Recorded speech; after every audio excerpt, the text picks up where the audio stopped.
Steve Reeves left behind a fortune so big that it made his family filthy rich. What if I told you that while James Dean died owing money and Burt Lancaster's estate got tangled in court battles for years, there was one Hollywood muscleman who quietly built a fortune so massive that his family is still living off it today? We're talking about a guy who charged into sword-and-sandal epics on Saturday afternoon television, who made teenage girls swoon at the drive-in, and who somehow figured out the one thing most Golden Age stars never learned: how to keep the money. You remember Steve Reeves from those Hercules movies that played on endless loop every weekend? The guy with shoulders so wide they had to build special camera rigs just to fit him in the frame. But what you probably don't know is that behind those bulging biceps was one of the sharpest financial minds ever to flex on a movie set.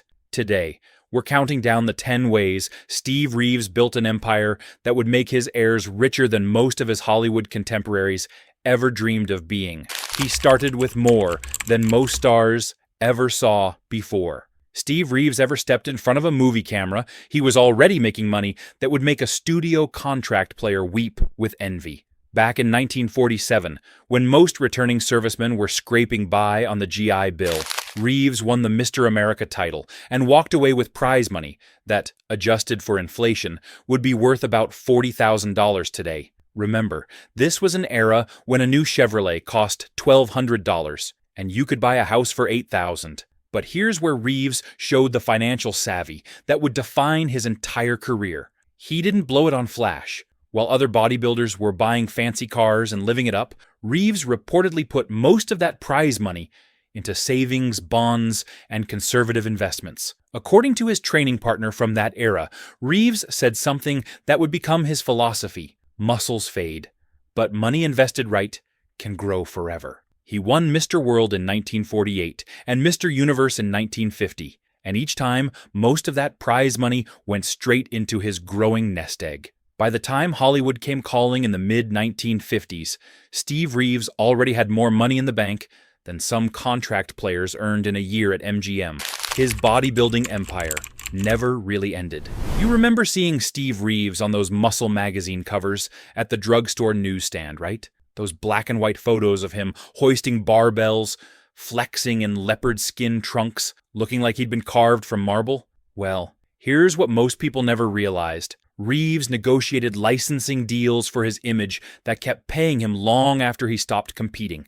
In the early 1950s, most bodybuilders would pose for magazine covers for maybe $50 or $100, if they got paid at all. But Reeves insisted on contracts that gave him ongoing royalties. Every time one of those magazines got reprinted, every time his image appeared in a training course, Reeves got a cut. These weren't huge payments individually, maybe a few $100s here and there, but they added up year after year. By the 1970s, when the fitness boom really took off, and those old magazines became collector's items, those licensing agreements were reportedly generating several $1,000s annually in passive income. Not bad for photographs taken 20 years earlier. He saw the European gold mine before anyone else. Here's where Steve Reeves made a decision that would change everything. In 1957, when he was offered the role of Hercules in an Italian production, most American actors would have turned up their noses. Italy? For a muscle picture?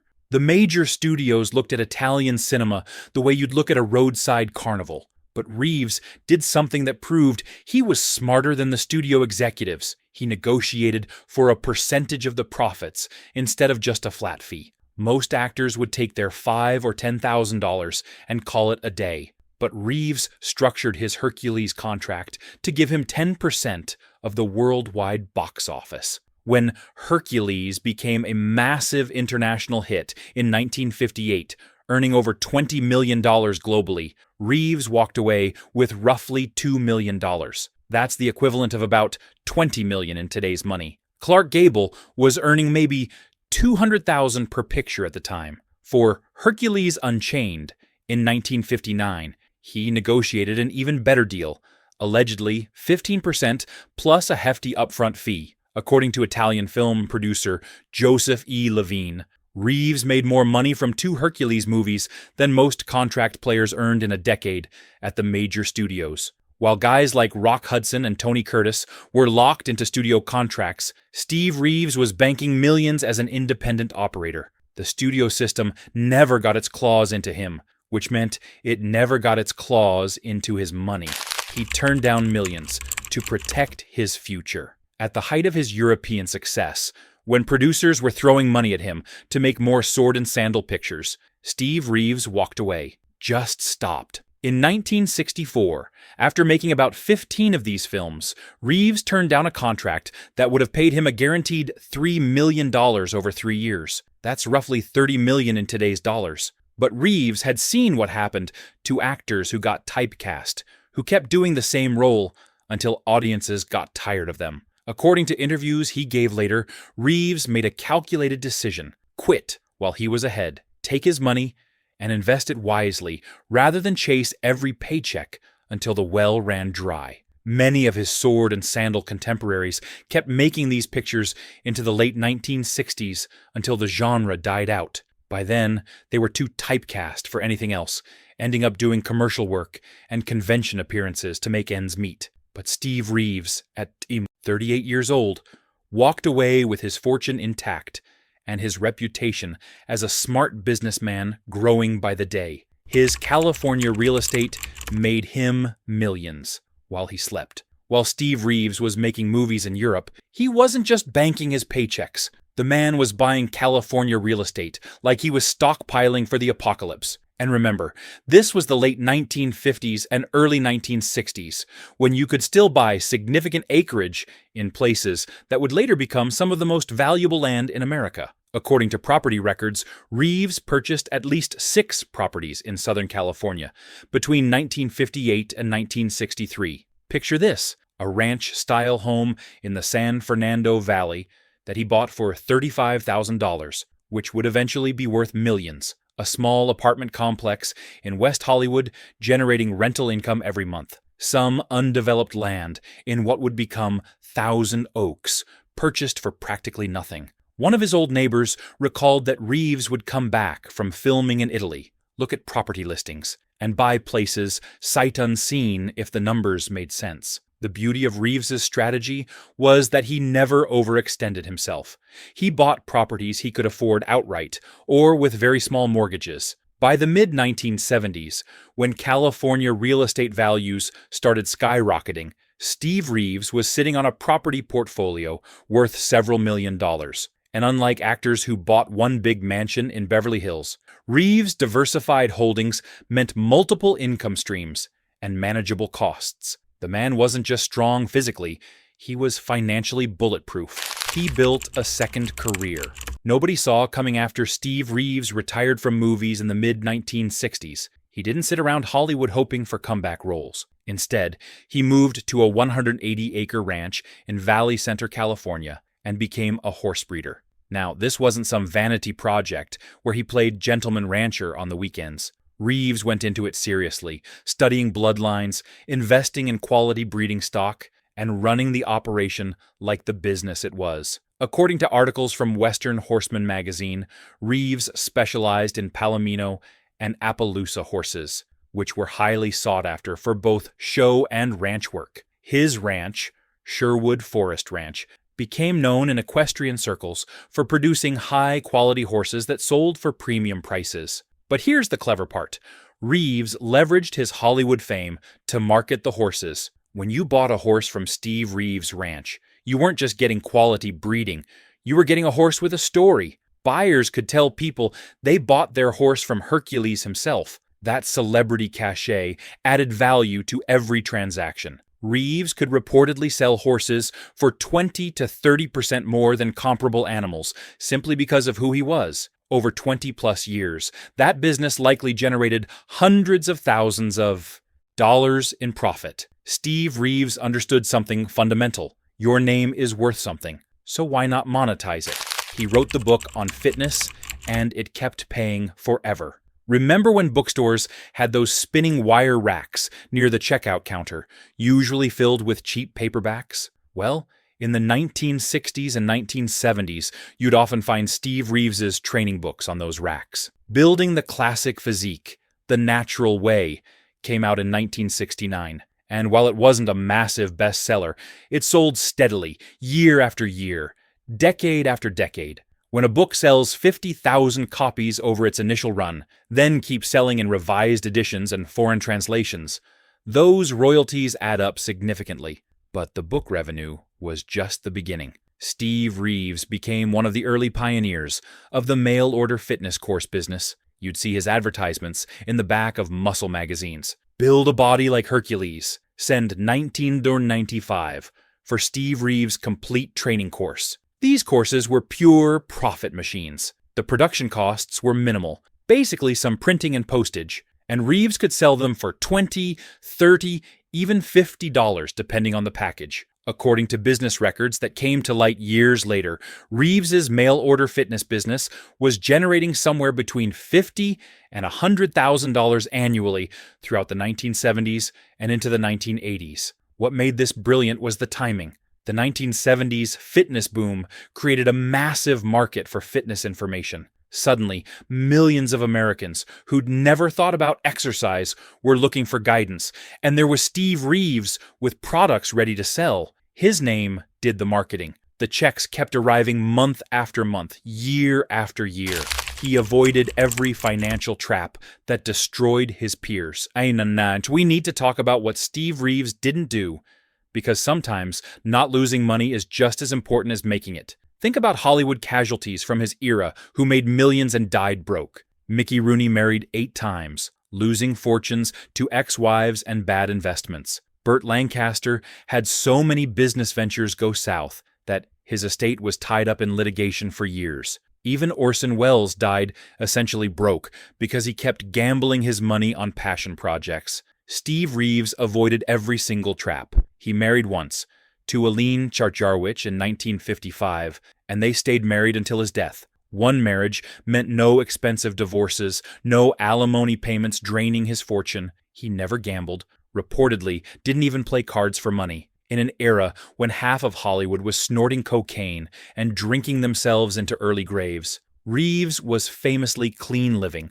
No rehab bills, no scandals requiring expensive lawyers. He never invested in restaurants, a notorious money pit that attracted stars who lost fortunes on trendy eateries. He didn't bankroll movies or try to become a producer. He didn't trust his money to shady business managers. According to people who knew him, Reeves maintained relationships with the same financial advisors for decades, conservative money managers who put his wealth in boring but safe investments, bonds, blue-chip stocks, treasury securities, and real estate. When you add up all the money that Steve Reeves didn't lose to divorces, bad habits, failed businesses, and poor decisions, you're talking about millions preserved. While other stars hemorrhaged wealth, Reeves held on to every penny and watched it grow. That disciplined approach was arguably just as important to his fortune as any of his income streams. His estate was structured to last generations. In the early 1990s,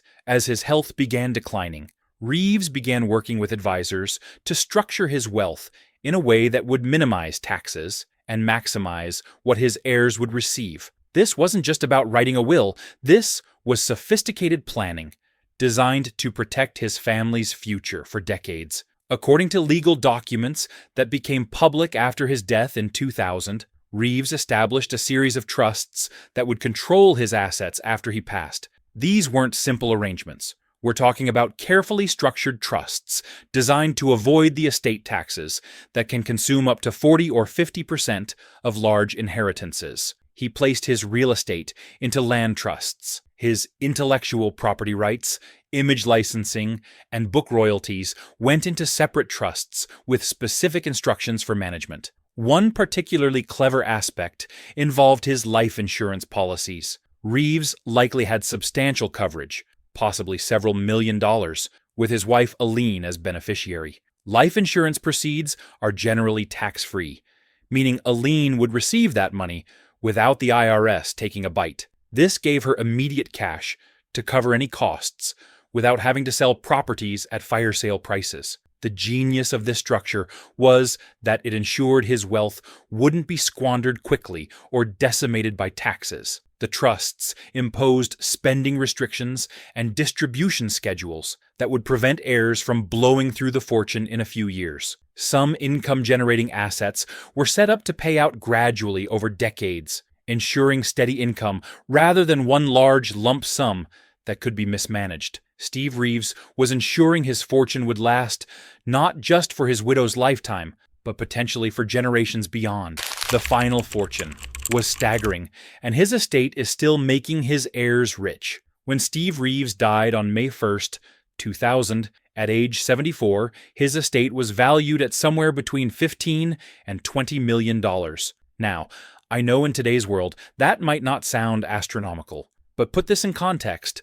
Steve Reeves never had a contract with a major Hollywood studio. He never headlined a $100 million blockbuster. His most famous movies were low-budget Italian productions that critics dismissed as cheesy exploitation flicks. And yet, Steve Reeves died wealthier than many A-list stars from his era. Burt Lancaster, one of the biggest names of the 1950s, who made prestigious pictures like From Here to Eternity, died in 1994 with an estate valued at around $5 million, less than a third of what Reeves accumulated. William Holden, who won an Oscar and commanded huge salaries, died in 1981 with an estate worth about $4 million. The difference was that Steve Reeves kept his money, while those other guys spent theirs, breaking down that $15 to $20 million, probably $5 to $7 million in real estate, both his ranch and the California investments that had appreciated enormously,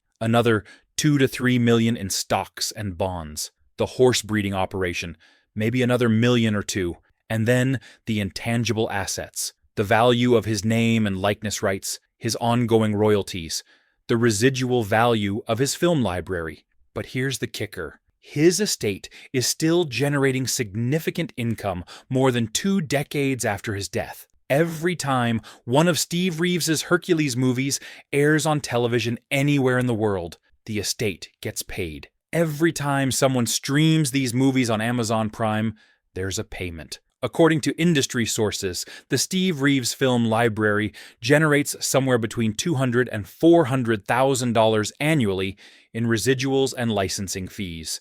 That's every year, like clockwork. Then there's the merchandising. Steve Reeves's image still appears on fitness supplements, workout equipment, nostalgic movie posters, even video games. Every time a company wants to use his likeness, they pay the estate a licensing fee. These deals can range from a few $1,000s to six-figure agreements, generating estimated annual revenue in the low 6 figures. His books continue to sell. Building the Classic Physique has been continuously in print since 1969. Digital versions sell on Amazon. Foreign editions keep getting published. Those steady sales translate to ongoing royalty checks. The real estate portfolio has only grown in value. That California land Reeves bought in the 1960s for tens of thousands, some of those properties are now worth millions. When you add up all these income streams, the Steve Reeves estate is likely generating between $500,000 and $1 million per year in ongoing income. Some years,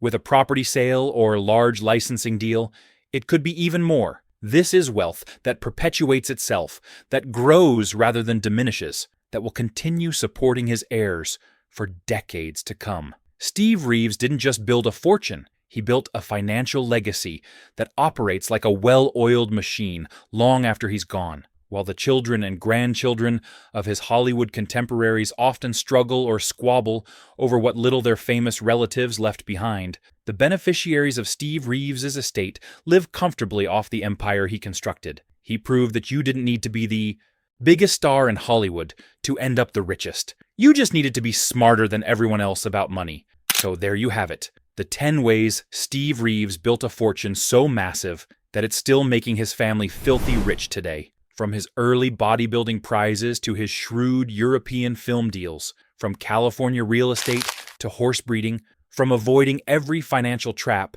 to planning for his family's future like a fortress, Steve Reeves showed that muscles weren't his only impressive attribute. That brain was working just as hard as those biceps. Now I'm curious, did you know Steve Reeves was this financially savvy? Did you ever think about the business side of those Saturday afternoon Hercules movies you watched as a kid? Drop your thoughts in the comments below. And if you remember seeing Steve Reeves at the height of his fame, tell us about it. We love hearing your memories. If you enjoyed this look behind the curtain at Hollywood's smartest muscle man, make sure you're subscribed, because next week we're diving into the actors who weren't as lucky, the stars who made millions and died broke. You won't believe some of these stories. Until then, keep those golden memories alive. And remember, sometimes the real strength isn't in your muscles, it's in your bank account.